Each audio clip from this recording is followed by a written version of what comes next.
Assalamualaikum warahmatullahi wabarakatuh. Saya Agung Satrio Wibisono. Saya dari kelas 02 SJMK 010 Universitas Pamulang dengan prodi manajemen. Di sini saya akan mempresentasikan tema berjudul Sistem Informasi Berbasis Komputer. Teman-teman boleh lihat sendiri ya contoh masalahnya, solusi masalah, proses pengambilan keputusan, dan tujuannya, goals, achievementnya atau tidaknya. Informasi disajikan dalam bentuk lisan maupun tertulis oleh sesuatu pengolah informasi. Pada bagian pengolahan dengan komputer terdiri dari 5 bidang, yakni SIA, SIM, DSS, kantor virtual, dan sistem pengetahuan. Hal tersebut dinamakan dengan sistem informasi berbasis komputer atau Computer Based Information System. Gambar menunjukkan model CBSM ya.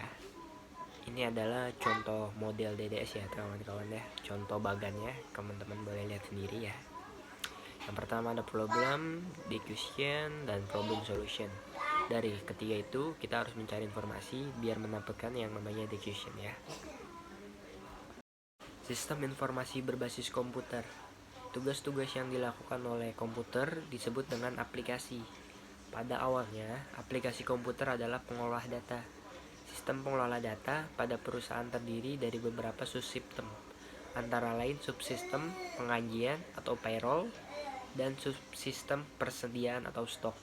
Ini contoh model sistem informasi akuntansi ya kawan-kawan ya. Ini dari bagannya.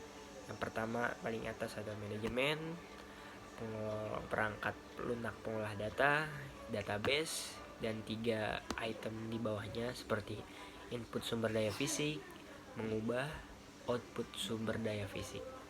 Tugas sistem informasi akun atau SIA. 1. Pengumpulan data.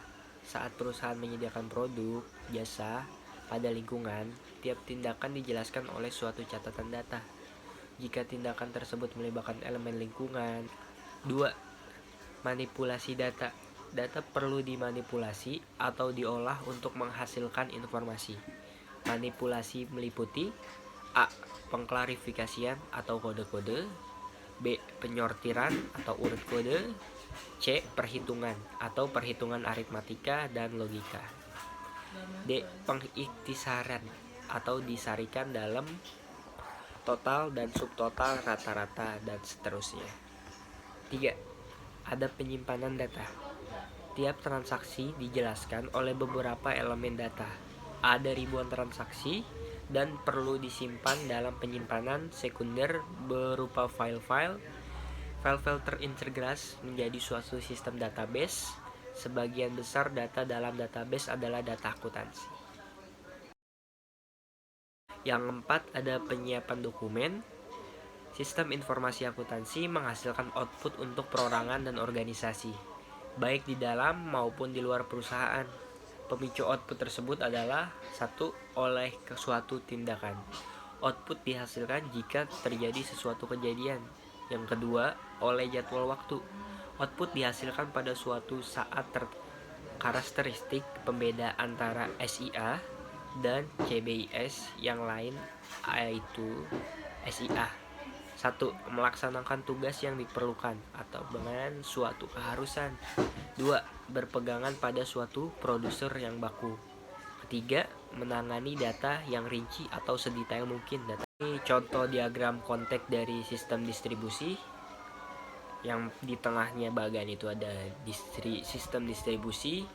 Ya teman-teman bisa lihat sendiri, ada dari manajemen dia muter distribusi, balik lagi ke manajemen, dia balik lagi ke gudang, dari sistem distribusi nyalur ke pemasok, pemasoknya ngambil lagi dari sistem distribusi. MRP dan CIM. Istilah yang dipakai dalam area manufaktur adalah MRP, Material Requirement Planning, dan CIM atau Computer Integrated Manufacturing, yang dijadikan satu di bawah sistem informasi manufaktur.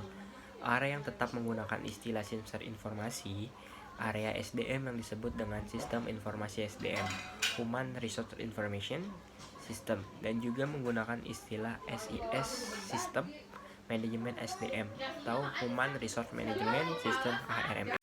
Ini contoh sistem informasi organisasi, bisa dilihat dari bagannya ya. Sistem informasi eksekutif dia mencakup komposisi daripada suatu sistem organisasi. Yang mencakup ada sistem eksekutif dan sistem fungsional dan sistem informasi organisasi. Ada sistem informasi pemasaran, sistem informasi manufaktur dan sebagainya ya. Teman-teman bisa lihat sendiri.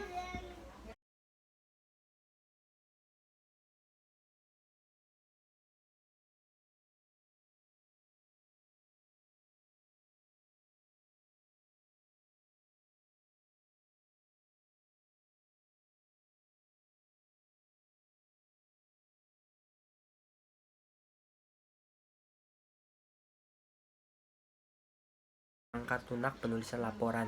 Terdapat dua penulis laporan. Satu, penulis laporan, laporan periodik dan laporan khusus. Kedua, pembuatan model matematika. Yang ketiga, laporan yang disisipkan adalah manajemen by expansion, yaitu A. Menyiapkan laporan jika terjadi perkecualian. B. Menggunakan urutan laporan dengan menunjukkan perkecualian. C. Mengelompokkan perkecualian jadi satu. Yang terakhir ada menggunakan varian, normal dan tidak normal. DSS, singkatan dari Decision Support System atau disebut juga SPK, Sistem Pendukung Keputusan. Konsep ini didasari pada model pengambilan keputusan oleh Simon. Terdapat 4 tahap dalam pengambilan keputusan: kegiatan intelijen, kegiatan merancang, kegiatan memilih, dan kegiatan menelaah. Model DSS seperti slide berikut. Model menurut Simon, tahap-tahap pengambilan keputusan menurut Simon. 1. Kegiatan intelijen atau mengamati lingkungan, mencari kondisi yang perlu diperbaiki. Contohnya ya kayak misalkan kita mengamati lingkungan sekitar kita, apa yang kurang atau kurang beres dari lingkungan tersebut, kita amati dan kita perbaiki. Yang kedua, kegiatan merancang, menemukan, mengembangkan, dan menganalisis berbagai tindakan yang mungkin. 3. Kegiatan memilih suatu rangkaian tindakan tertentu dari beberapa yang tersedia. Keempat, sistem pakar. Secara umum, sistem pakar atau expert system adalah sistem yang berusaha mengadaptasi pengetahuan manusia ke komputer agar komputer dapat menyelesaikan masalah seperti yang bisa dilakukan oleh para ahli. Sistem pakar yang dirancang agar dapat menyelesaikan suatu permasalahan tertentu dengan meniru dari para ahli.